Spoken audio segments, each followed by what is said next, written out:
This show can have a pretty lofty mission. I've said before, it's ultimately about saving humanity through our niche interests. Like I said, pretty lofty. But we need to do something because we've reached a fever pitch of loneliness and isolation. You can listen to our very first episode for more about this, or the previous episode called Every Hobby Has a Story. Long story short, we not only need each other, we need to understand each other, to listen to each other, or at least try. And today's episode is a very special treat for us to learn more about how to do just that. When I heard the conversation you're about to listen to, I was gobsmacked at how it could easily be a niche to meet you episode about our ethos. It has everything: sincere curiosity, question asking, listening, even the guest's own niche interest of preferring early Taylor Swift discography, which is indeed a niche I personally support. I wished you could hear this conversation, or that it could run on Niche to Meet You. And how lucky for us all, today, it will. This originally aired on the No Small Endeavor podcast. It was a show I worked on for a number of years. They have incredible guests with extremely thoughtful conversations, one of which is the one and only Malcolm Gladwell, and you might not be surprised to hear that I am a really big fan. The host of No Small Endeavor is Lee C. Camp, whose own niche interest of propeller plane flying is fascinating. Lee is maybe one of my favorite conversationalists on the planet, and this interview he did with New York Times bestselling author David Brooks about his new book, How to Know a Person, is so worthy of the time of anyone who's interested in things like, a show about niche subcultures and hobbies. There's a quote in this episode that goes something like this: "The way you pay attention to people becomes the way you live in the world." Hello. That's at the heart of this show and what we do here on Niche to Meet You. So here's Lee C. Camp in conversation with David Brooks for the No Small Endeavor podcast. I'm Leslie, and it's Niche to Meet You.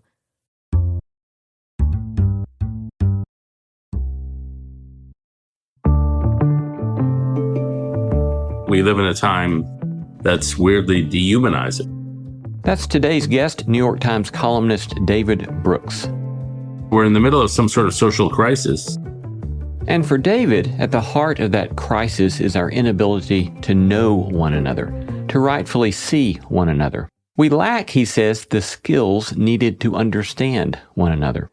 This is striking to me, that in a time of such sharp social and political hostility, and with the platform that a New York Times opinion writer has at his disposal, that David is writing about learning to see one another, learning how to know one another. His new book, a New York Times bestseller, is entitled How to Know a Person. It's simultaneously moving and compelling at points, while also being immensely practical. He spends a great deal of time discussing specific learnable skills, but not mere skills. Instead, he's arguing that the way I see another person will tell me a great deal about the kind of person I am. And it's possible to cast a cold and aloof attention, in which case you're a cold and aloof person. If you cast the kind of attention which is looking for danger and threat, then you're going to find menace. But if instead we choose to cast a just and loving attention on others, if we choose to see with the eyes of compassion, that not only tells us something about our own character, it also, he claims, has the capacity to call forth a different version of the person, a version that's more loving, more warm, more personal. In brief, that the way we seek to know the people around us is of the utmost moral, social, and political import. Here's David Brooks. Enjoy. David Brooks is a Canadian-born American journalist. He's been op-ed columnist for the New York Times since 2003, has been a regular guest on PBS NewsHour since 2004. David grew up in New York City, completing his undergrad at the University of Chicago in history. He's also the author of numerous books, including #1 New York Times bestsellers, The Road to Character and The Second Mountain. Today we're discussing his latest New York Times bestseller, How to Know a Person, The Art of Seeing Others Deeply and Being Deeply Seen. David Brooks, it's great to see you again. Oh, it's good to be with you, Lee. It's a pleasure always to be in your company. Yeah, thanks for coming to be with us. So here you are, a successful New York Times op-ed writer, and here this book on knowing people. Why do you care about this? And why, in the midst of a world of so much political turmoil that you could pontificate about, you're talking about personal relationships. What's driven you to this? There's a personal reason for this and a social reason. The personal reason is we're all trying to grow and become slightly better human beings. And my personal journey is that I was a guy who was probably pretty good at writing, but probably not too emotionally available for the people around me.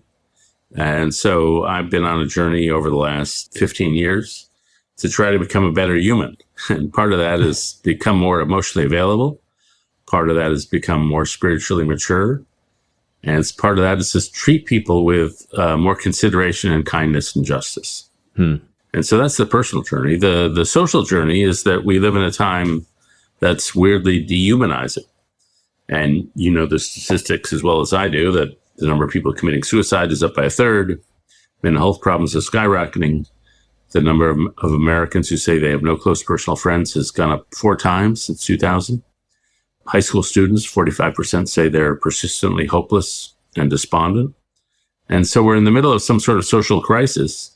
And the answer to my personal problem of trying to be more relatable, try to be more intimate, try to be a better friend to people, and the answer to our social problem, which is low trust and high hostility and brutal politics, is the same. Just being better at and more considerate at treating each other with kindness, respect, and understanding. And so I just thought the one skill that's at the center of any family, church, organization, company, or society is the ability to see others deeply and be deeply seen. I want to get better at that. So I wrote a book trying to teach myself to go better. And hopefully other people around the country will want to get better and will read the book and will treat other people with more kindness. Yeah. You're fairly personal, and you say things about yourself like, when it came to spontaneous displays of emotion, I had the emotional capacity of a head of cabbage. To unpack some of that for us and tell us kind of what some of the growth has looked like for you, perhaps in some more specifics. Yeah, I mean, I grew up in a home that was, we had love in the home. We didn't express it. So we were not like one of these huggy homes. We were not a home where people said, I love you. And so I grew up in an intellectual world, and we around the Thanksgiving Day dinner table, we talked about the evolutionary history of lactose intolerance, the history of Victorian funerary monuments. So we were super cerebral and intellectual, and I grew up in that home, but I wasn't great at relating to people. And so that episode you described sort of summarizes a way of life I had, which was like, I'm 50 years old. I love baseball. I go to a lot of baseball games. And so I'm at a ball game with my son in Baltimore. And in all those games, I'd never caught a foul ball. And I'm with my son in Baltimore, my youngest son, and a batter loses control of a bat. It flies through the air, lands in the stands, and lands on my lap. So I get a bat. Now, getting a bat at a baseball game is 1,000 times better than getting a ball. And so any normal human being is waving the bat in the air, is celebrating, high-fiving everybody around, hugging people, getting on the Jumbotron. I just put on the bat on the ground and sat staring straight ahead. So I had like the emotional reaction of a head of cabbage or a turtle. Like I had no reaction. And I look back on that guy and I say, show a little joy, man. And so I thought I would better embark on a personal journey to be a little more emotionally open and a little more emotionally available. And so being a good University of Chicago graduate, I wrote a book about emotion called The Social Animal. And then I wrote a book about character called The Road to Character. And then I wrote a book called The Second Mountain, which is a little about my spiritual journey from a very secular world to a more religious set of beliefs. And then this book is about how to connect with people on the most fundamental level. And it's meant to be very practical. It's like when you meet somebody, as you try to befriend them, as you sit with them as they're suffering from depression, as you sit with them as they're disagreeing with you politically, what are the exact skills you need to get to know someone and to establish intimate connection? Yeah. And through all these books, I'm basically trying to teach myself. We writers, my favorite thing about writing is we writers are beggars who tell other beggars where we found bread. And so if I learn something valuable, I throw it into a book in the hopes that other people will find it valuable. And that's my big reward, when other people find something valuable that I found valuable. Yeah, that's helpful. Yeah, I want to dig into to quite a bit about some of the specifics because I do find it very practical and deeply helpful. But before we go there, when you think back about that person who was more reserved, if you think about the person catching that baseball bat, do you think that the lack of emotion or the lack of joy that was shown, was it related to fear, or was it related to a lack of basic skill, or how would you frame that? Yeah, all of the above. So, like those of us who are not good at making connection, understanding others, I think there's a fundamental level of egotism. We're thinking about ourselves. We're not thinking about others. Second, we don't think we possess the skills. So if somebody comes to me with, in my old life, say 15 years ago, if you came to me with a personal problem and you were trying to deal with something in your personal life, I would panic. I just didn't know what to say. And so I was not a good friend to people who were going through something hard because I would flee from that kind of emotional encounter. And so that was just lack of skills. And so there's like the normal fear of emotion. There's the fear of intimacy. And so to be emotionally available was not a priority. And then I think at a certain point you think, I want to be better at connecting with people. I want to be the kind of person people would come to if they're working through a problem and they want somebody to talk to. And so I hope in the last 10 years I've grown a little to become more of that kind of person. I had a bit of a spiritual awakening about 10 years ago. And that, I think, opened myself up to the deeper chasms within my own soul that I wanted to fill with spiritual and relational food. And so I've been on this little journey. And it's been a challenge, and it's been, I'm still very imperfect. But I think progress can be made even in middle age. Some people tell you can't change after age 30. I think that's ridiculous. Yeah. That I know a lot of people have changed a lot after age 30, and I've changed a lot after age 50. And so I'm about to name drop here, but I've been interviewed twice in my life by Oprah. And after the second interview, it was 2019, Oprah pulls me aside and says, David, I've rarely seen anybody change so much in middle age. You were so emotionally blocked before. And so that was a good day for me. Like, she's Oprah. She should know. She's the expert. And she said, you've become more emotionally open. And that's the goal of somebody in middle age, to become open to your friends, to your colleagues, to your kids, and to be like, just show up for them. Yeah. And that was weirdly, and this is what this book is about.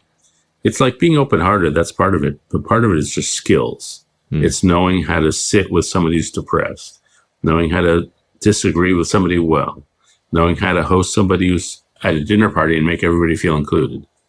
Those are just basic skills, and they can be learned just as much as carpentry or sailing or anything else. Yeah.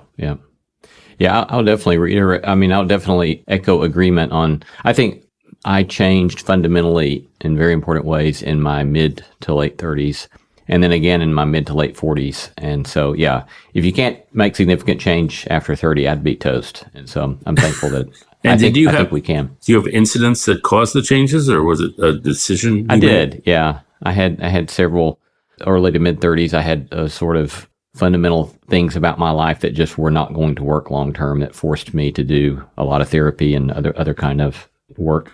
And then later, kind of classic midlife stuff and depression in my mid to late 40s that was very difficult to process and required me to learn another set of skills and required me to learn what I had to let go of, and the classic serenity prayer kind of stuff, learning what we can control and what we can't control. And again, another large set of skills that went with that.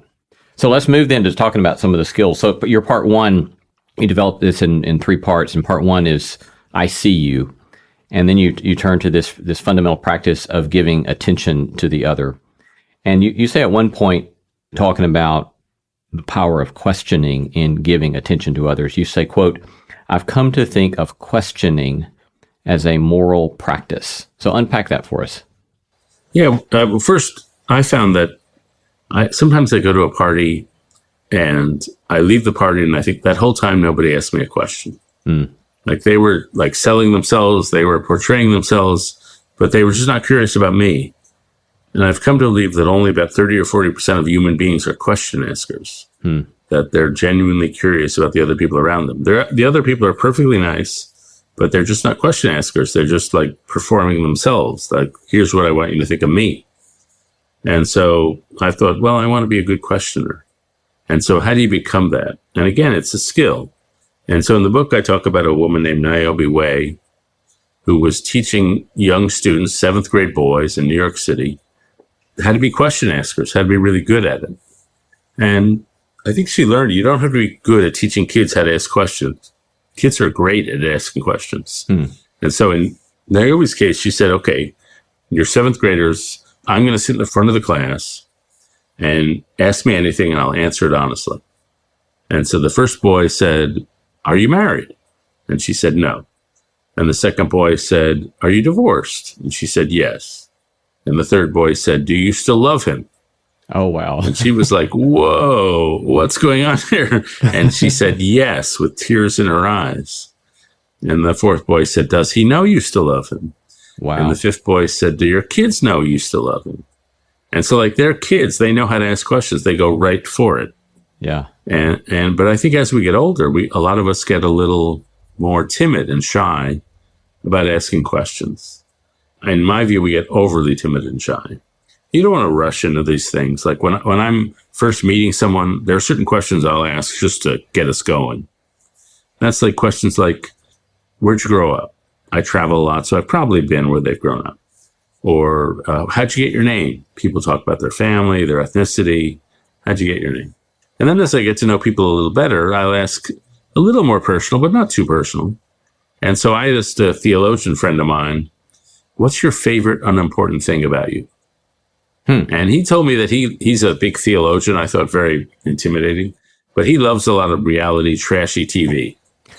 And so I learned that about him. And I said, well, my favorite unimportant thing about me is I like early Taylor Swift more than I like later Taylor Swift. So there's something about those high school breakup songs that she used to sing that I really like. And so that's unimportant, but it's something about me. And if you ask those kinds of questions, then later on you can ask the more serious questions. Yeah. Yeah, that's a great question. I want to make sure I remember that one. What's the most important? Favorite unimportant thing about you? Favorite unimportant thing about you. Yes, that's quite helpful. You're listening to No Small Endeavor and our conversation with David Brooks on his new book, How to Know a Person. I love hearing from you. Tell us what you're reading, who you're paying attention to, or send us feedback about today's episode. You can reach me at lee@nosmallendeavor.com, or you can join me on social media at Lee C. Camp. In case you did not know, No Small Endeavor is also a podcast. You can subscribe in your favorite podcast app. There you can find show notes, plus a PDF of my extensive interview notes, as well as a complete transcript. You can join us by searching for No Small Endeavor wherever you get your podcasts. Coming up, David discusses why simply paying attention to someone might be a moral act of the highest order, how we might go about understanding each other in an age of isolation, and how we might love in the midst of depression and division.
I sincerely hope you're enjoying this conversation with Lee and David, and I'll get back to it really quickly. But I wanted to let you know that if you're in the Nashville area, David will be joining Lee live for No Small Endeavor's annual Thanksgiving show at the Schermerhorn Symphony Center. You can get tickets at their website and the link in the show notes. And if you're wondering what's next in this season of Niche to Meet You, we'll release a vignette about dog agility training featuring a pup named Toast and her owner, Amy. And then it'll be time for a mini-series about Santa and the professionals who portray him, bringing joy to a weary world. It's something I've been working on since 2020, and I can't wait to share it with you. Now, back to the conversation with Lee Camp and David Brooks.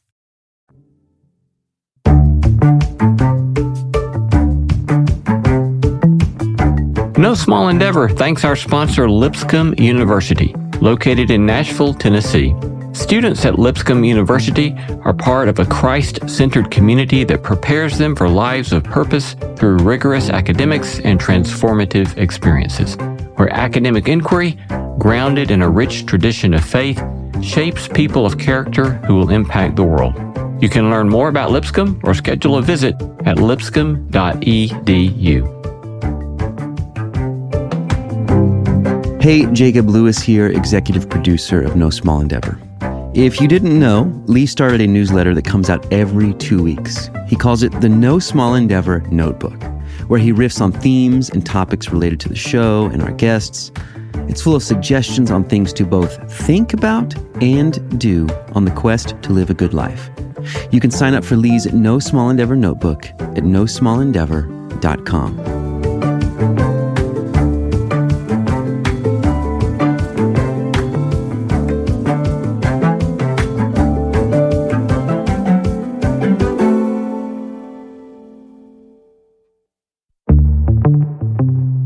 Welcome back to No Small Endeavor, exploring what it means to live a good life. I'm Lee C. Camp. If you're just joining us, today our guest is David Brooks, discussing his new New York Times bestseller, How to Know a Person. In the vein of this, you talk about how you're kind of arguing for a different model of ethics. And later in the book, you talk about John Stuart Mill, and of course there are plenty of the Enlightenment thinkers that kind of focus on moral rules or principles when they're talking about ethics. And you instead are making the case, working out of Iris Murdoch, that seeing how we see people and an attempt to see people well ought to be seen as a fundamental part of our moral endeavors, which I think is super helpful. But talk about that a bit. Yeah, so all these male philosophers like John Stuart Mill or Immanuel Kant, they built these vast moral systems, and they're based on abstractions. Like, don't use someone to get someone else. Like, that's a pretty good rule, but it's pretty abstract, and it's pretty, like, philosophical, academic. But along comes somebody like Iris Murdoch, who's a woman, and who's learning from another woman named Simone Weil, that the essential moral act is the act of attention. It's not like some fancy moral rule. It's like you're sitting in a coffee shop, you're sitting in a restaurant, you got your kid right in front of you. What kind of attention are you casting upon that person? And it's possible to cast a cold and aloof attention, in which case you're a cold and aloof person. If you cast the kind of attention which is looking for danger and threat, then you're going to find menace. But Iris Murdoch said our goal should be to cast a just and loving attention on others. So we see someone, we're going to see with the eyes of love. We're going to see with the eyes of compassion. And if we see with those eyes, we're going to call forth a different version of the person, a version that's more loving, more warm, more personal. And so the story I tell in the book is I'm in Waco, Texas, like, I don't know, it's probably like 3 or 4 years ago. And I'm having breakfast with a 93-year-old lady named LaRue Dorsey. And LaRue Dorsey presents herself to me as a strict disciplinarian. She'd been a teacher much of her life, and she said, I loved my students enough to discipline them. And into the diner walks a mutual friend of ours, a guy named Jimmy Durrell. And he comes up to our table. He knows us both. And he grabs Mrs. Dorsey by the shoulders, and he shakes her way harder than you should shake a 93-year-old. And he says to her, Mrs. Dorsey, you're the best. You're the best. I love you. I love you. And suddenly that stern disciplinarian that I've been talking to turns into a bright, eye-shining 9-year-old girl. And that's the power of attention. If you shine a certain kind of warm attention on somebody, you will bring forth a different version of that person. And it's not only his own warmth, it's something philosophical, really. That Jimmy's a pastor. He pastors to the homeless in Waco. And when Jimmy sees someone, any human being he meets, he sees someone made in the image of God.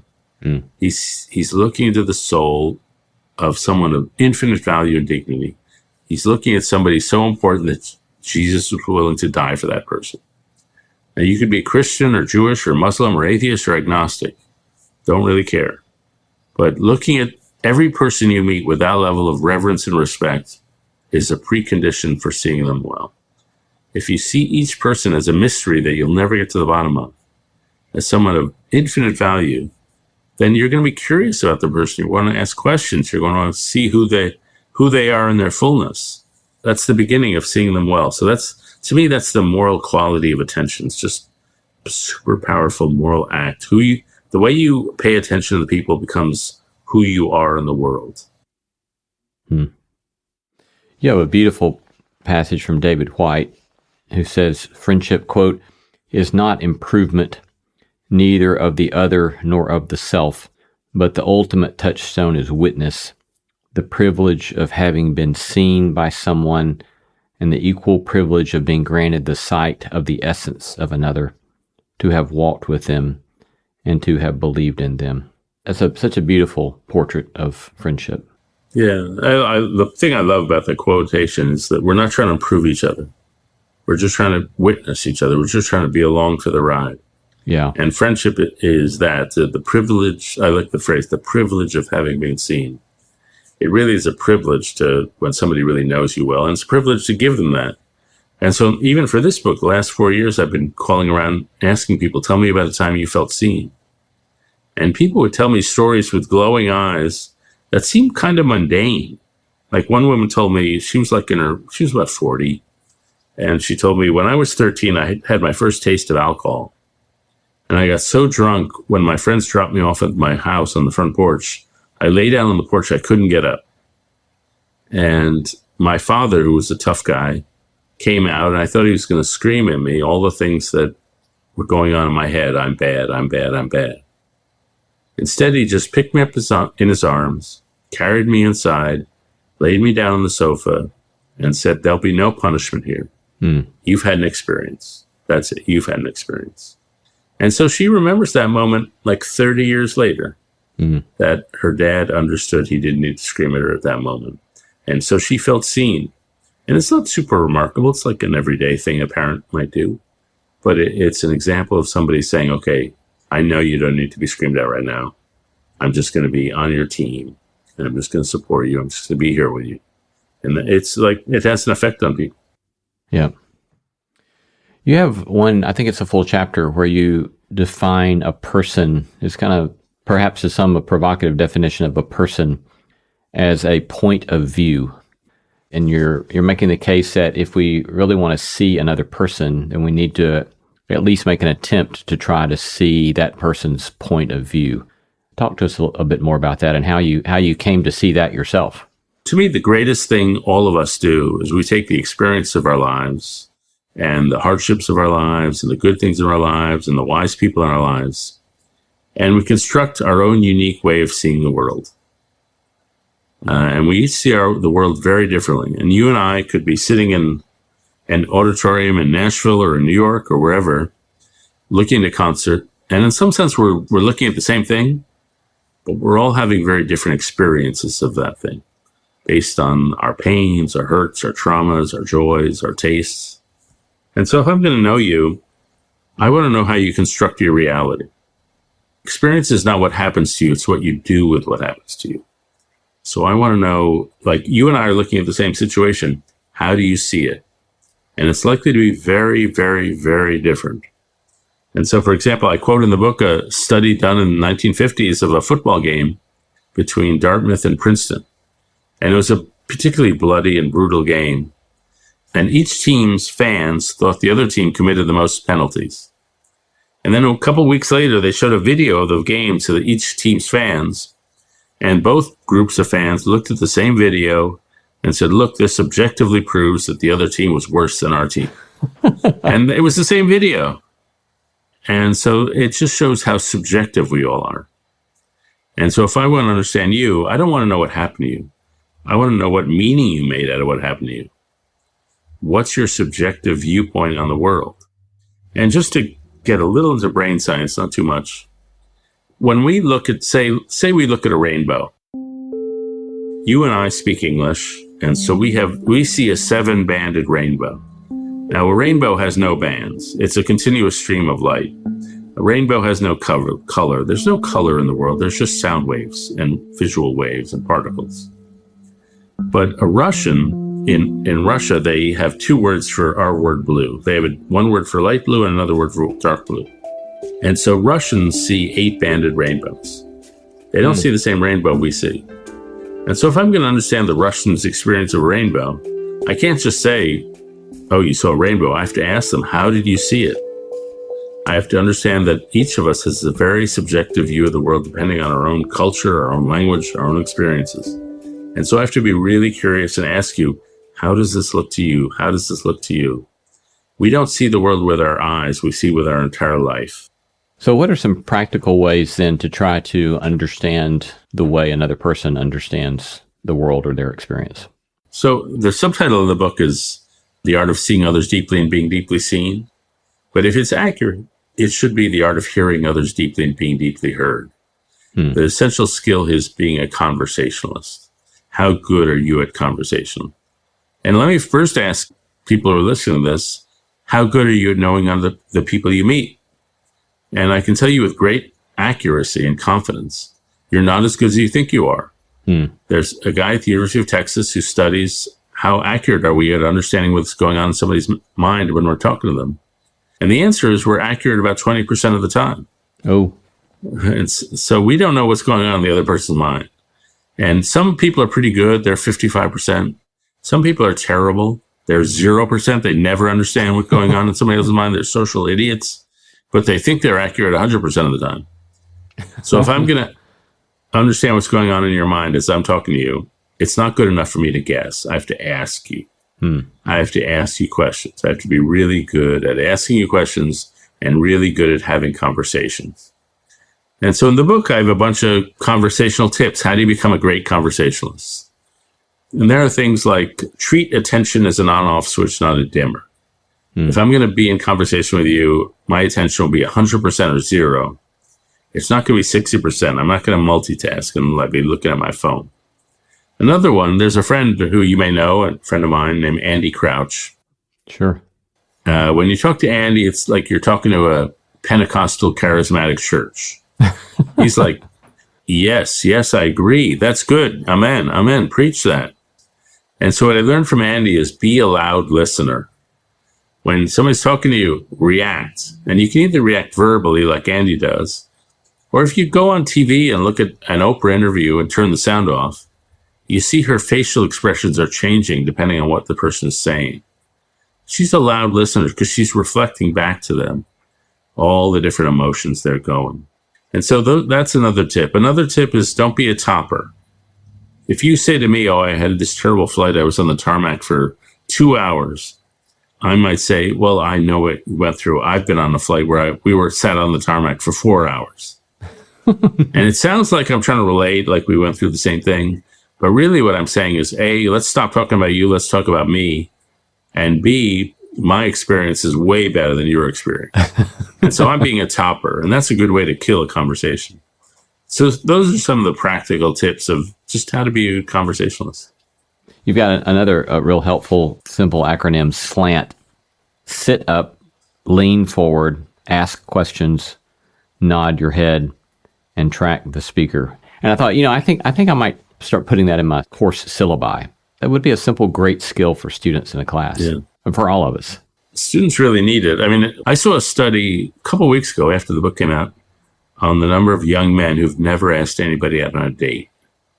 And the number is super high. And they want to know why have these young men gone all through their adolescence and they never asked somebody on a date? And the answer is they stink at flirting. They don't know how to flirt. And they don't know how to ask somebody out. And they certainly don't know how to break up with someone if they ever got into a relationship. And so they're living these lives of isolation. And the answer is they just don't have the skills. And so somehow we've stopped teaching the skills of how to ask somebody on a date, How do you go steady? How do you build a relationship? And if the relationship doesn't work, how do you end it gracefully? How do you end a relationship without breaking somebody's heart? That's a skill. We don't teach these things anymore.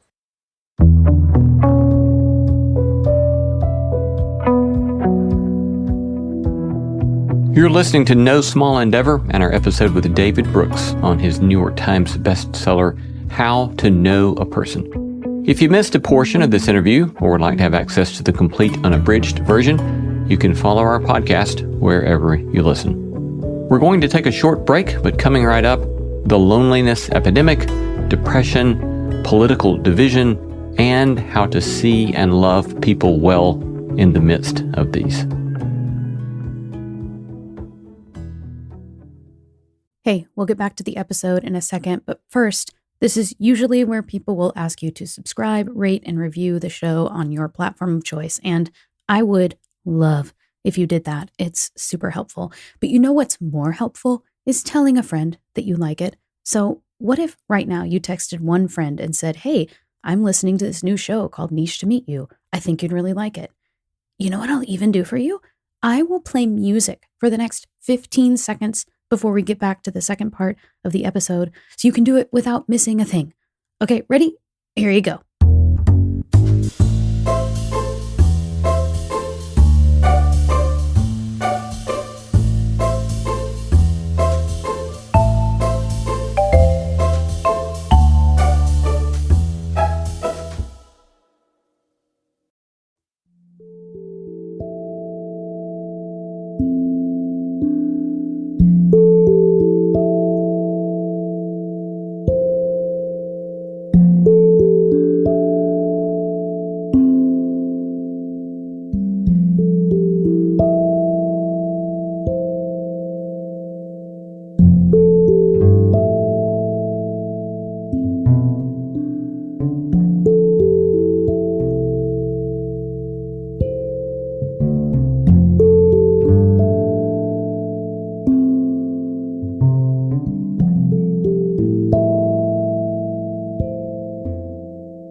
No Small Endeavor thanks our sponsor, Lipscomb University, located in Nashville, Tennessee. Students at Lipscomb University are part of a Christ-centered community that prepares them for lives of purpose through rigorous academics and transformative experiences, where academic inquiry, grounded in a rich tradition of faith, shapes people of character who will impact the world. You can learn more about Lipscomb or schedule a visit at lipscomb.edu. Hey, Jacob Lewis here, executive producer of No Small Endeavor. If you didn't know, Lee started a newsletter that comes out every 2 weeks. He calls it the No Small Endeavor Notebook, where he riffs on themes and topics related to the show and our guests. It's full of suggestions on things to both think about and do on the quest to live a good life. You can sign up for Lee's No Small Endeavor Notebook at nosmallendeavor.com.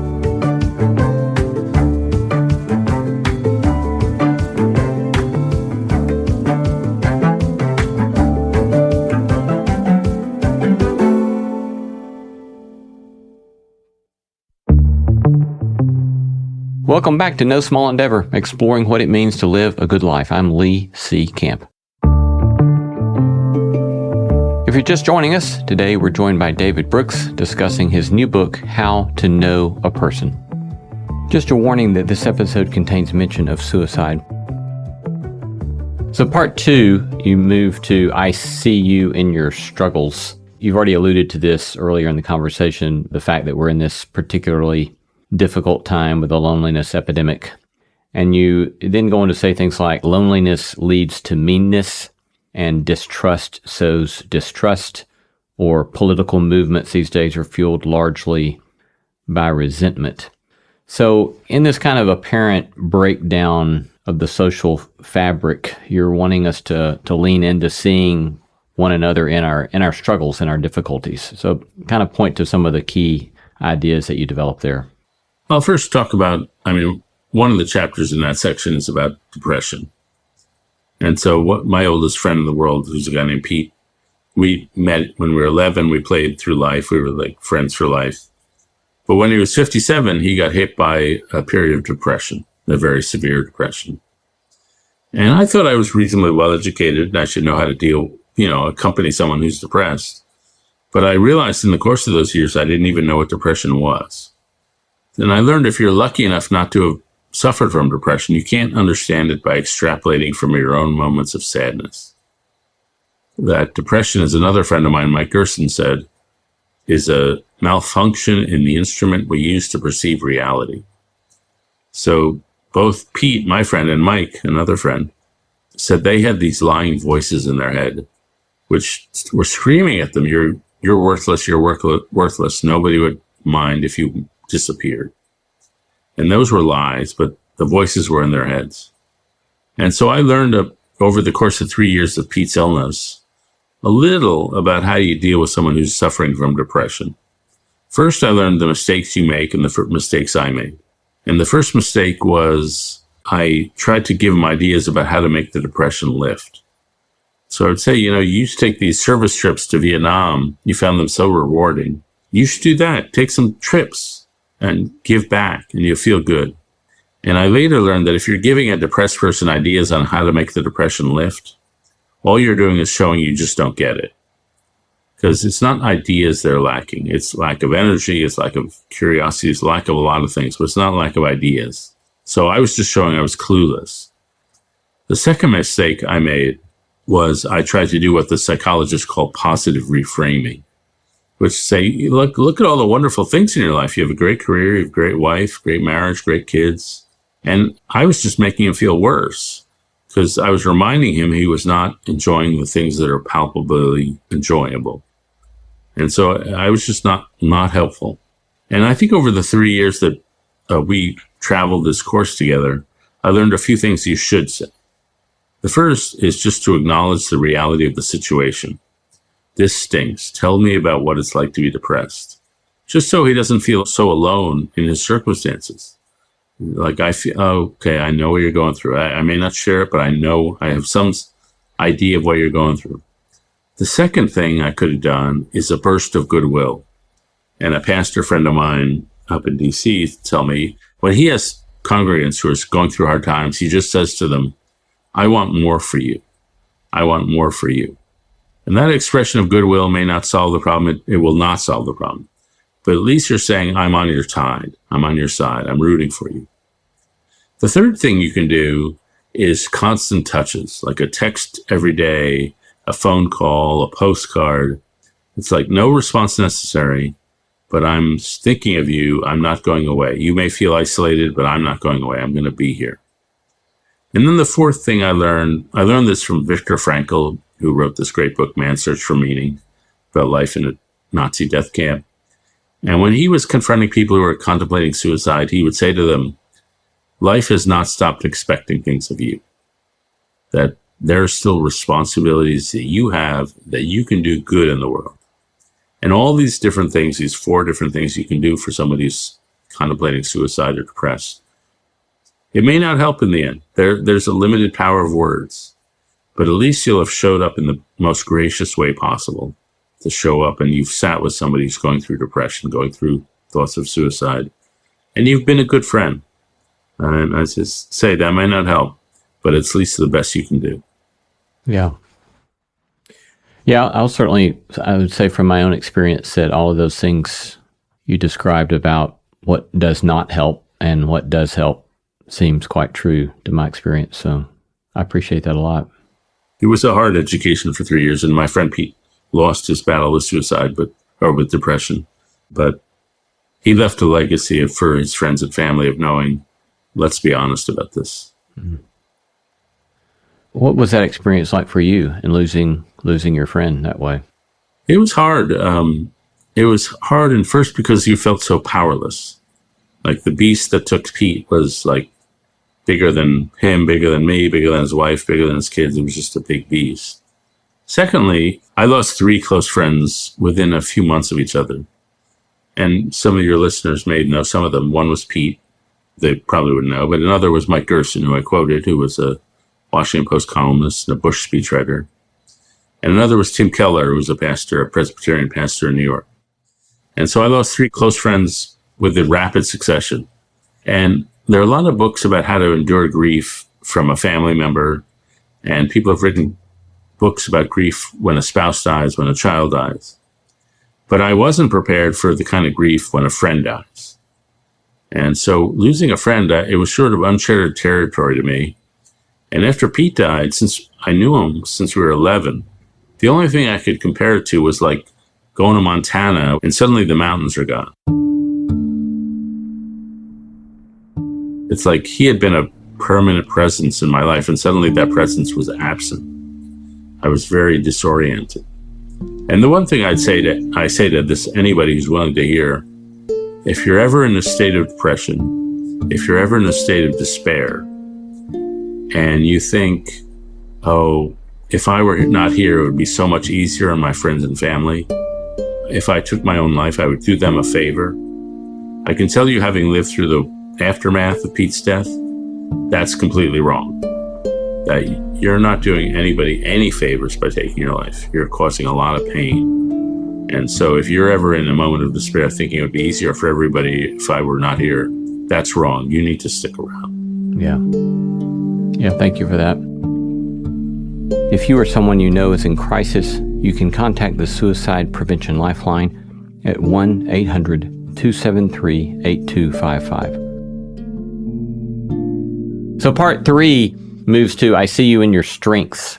And one of the recurring constructs that you use throughout the book is this notion of illuminators versus diminishers, and which seems to be especially pertinent in part 3, I see you in your strengths. So talk to us a bit about that. Yeah, so diminishers are people who are not curious about you. They don't make you feel seen. They make you feel invisible. They're just like they stereotype, they ignore. We all know people like that. And then illuminators are people who are curious about you. They ask you about you. They make you feel respected and lit up. And so an example of an illuminator is there's a novelist named Ian Foster who wrote in England in the 120 years ago. And his biographer wrote of him, to be with him is to be, quote, seduced by an inverse charisma, a sense of being listened to with such intensity, you had to be your sharpest, most honest, best self. We'd all love to listen with that kind of intensity. So I can't remember if you quote Alistair McIntyre or not. I think you do, but McIntyre has that famous line about we can't kind of know what we're supposed to do with our lives until we know of what story or stories we find ourselves a part. And you at least point to this notion that one of the things that we can do for other people is ask questions in such a way so that it gives them an opportunity to experiment with telling their own story. How'd you come to see that? Yeah, during the research for the book, I interviewed a few times a guy named Dan McAdams, who teaches at Northwestern. And he studies how do people tell their life story. And so he pulls people in his research lab and he says, tell me your high points, tell me your low points, tell me your turning points. And he says, the interviews take 4 hours or so. He says about half the people cry because something sad has happened to them. And then after the 4 hours, he hands them a little check to pay them for their time. And a lot of the people push back the check across the desk and say, I'm not taking money for this. No one has ever asked me my life story before. This has been one of the best afternoons of my life. And people, often nobody's ever asked them. And so if you can ask people about their life story, you're giving them immense pleasure. You're giving them a chance to tell their story, which is a way to create their story. And you're learning a lot about them. So for example, when I'm listening to a life story, first thing I want to know is what's the narrative tone here? Every writer has an implied author, the person the writer wants you to think he is. And so some people have a sarcastic tone. Some have a pompous tone. Some have a knowing tone. So you learn a lot about a person. What's the tone here? The second thing I'm looking for when somebody's telling me their life story is, who's the hero here? Some people, their persona is, I'm the healer. I'm the person who comes into a family and I heal things. In some people, it's, I'm the fighter. And then the third thing I'm looking for is, what's the plot here? And so all of us tell our story according to a certain plot. And some people, the plot is rags to riches. I was a poor boy, I made it. That's my plot. Some people, it's overcoming the monster. I had an abusive parent, but I overcame it. Or I struggled with alcohol, I overcame it. I'm overcoming the monster. My story, and I think for a lot of Americans in particular, it's a redemption story. I was going along fine. I suffered a big setback. I came back stronger. That's redemption. But if you don't have a story to tell, you can't know what to do. This is what Alistair McIntyre said. He said, you can't know what to do unless you know what story you're a part of. And if you know what your overall story is, then you can make the big decisions of life. And the novelist Isaac Dinesen said, all sorrows can be endured if they can put into a story. So if you're a Marine and you're at boot camp and you're struggling, it's almost unbearable. But if you can say, this is a moment in my life, I'm going to come out of boot camp, I'm going to be a Marine, that's the story of my life, then the pains of being in boot camp at Paris Island or whatever, they're endurable because they're part of a larger story. When you lean into wanting to hear somebody's story, do you just ask them, or what kind of practical ways you make space for that? Yeah, it's not hard. Like, who were you as a kid? You can do what Dan McAdams does. Give me your high points, your low points, your turning points. There are other ways to do it. Give me your strengths. Give me your sparks, the things you're interested in. Give me your struggles. But the simplest way is like, who were you as a kid? When did you change? What have been the hard points in your life? What have been the great points of your life? I was a foreign correspondent for the Wall Street Journal, and it's 1991. I'm in Russia, and Boris Yeltsin is elected the first Democratic president of Russia. And the old communists, who are still sort of in power, stage a coup. And so the tanks are rolling through Russia, and they're going to try to destroy the first democratically elected president, and they're going to kill Yeltsin. And he stands on a tank in front of the Russian parliament building, which is called their White House. And I run into a woman who's like in her 90s, and her name was Valentina Kosieva. And she's handing out sandwiches to the democratic protesters who've gathered to preserve democracy in Russia. And so I asked her, how'd you get into this? What's your interest here? And she said, well, let me tell you, when I was a girl, my family was in the royal family in the household of the Tsar.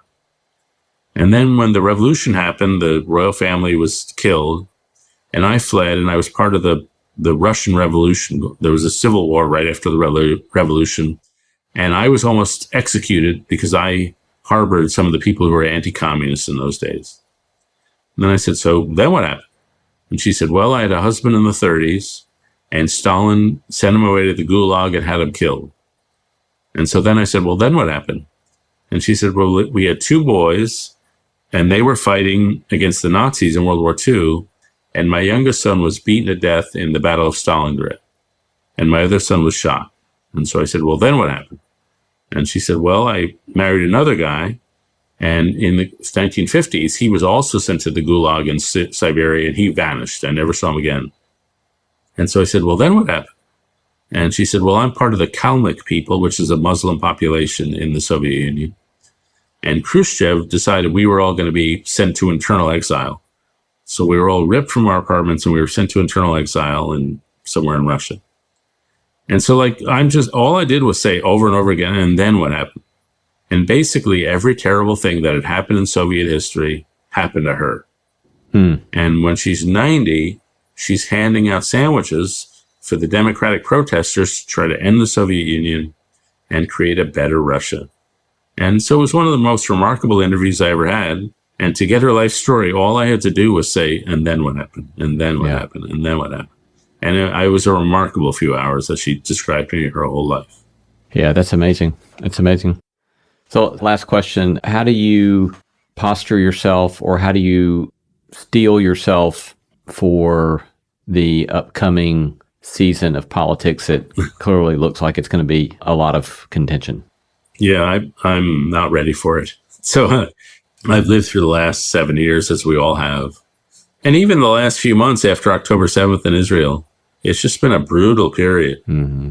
And so my only resolution to myself, and I don't know if I'll succeed in this, is I'm not going to get calloused over. Like we're going to have a tough political fights. We're going to have a lot of insults, a lot of canceling. And I'm just not going to be turned into a warrior. I'm going to lead with curiosity. I've found in life, if you lead with trust and trust other people, sometimes you'll get betrayed. But sometimes the people you trust will trust you back. And so I think it's not unrealistic. It's not naive to lead with trust, to lead with curiosity, to lead with respect. And you may get bullied and beaten up occasionally, but it's better to be a defiant humanist than not. Been talking to David Brooks, op-ed columnist for the New York Times, on his latest book, How to Know a Person, The Art of Seeing Others Deeply and Being Deeply Seen. Thank you, David. It's been great to be with you today. Oh, it's great to be with you again, Lee. It's always a pleasure to be with you. Thank you.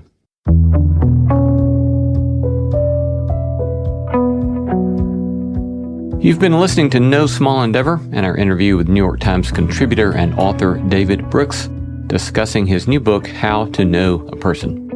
If you missed a portion of this interview or would like to have access to this version of the interview or the complete unabridged version, you can follow our podcast wherever you listen.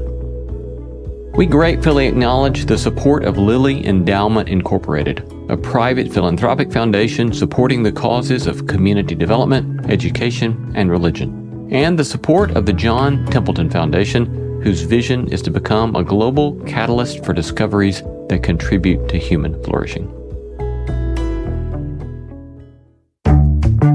Our thanks to all the stellar team that makes this show possible: Christy Bragg, Jacob Lewis, Sophie Byard, Tom Anderson, Kate Hayes, Mary Evelyn Brown, Carrie Harmon, Jason Sheasley, Ellis Osborne, and Tim Lauer.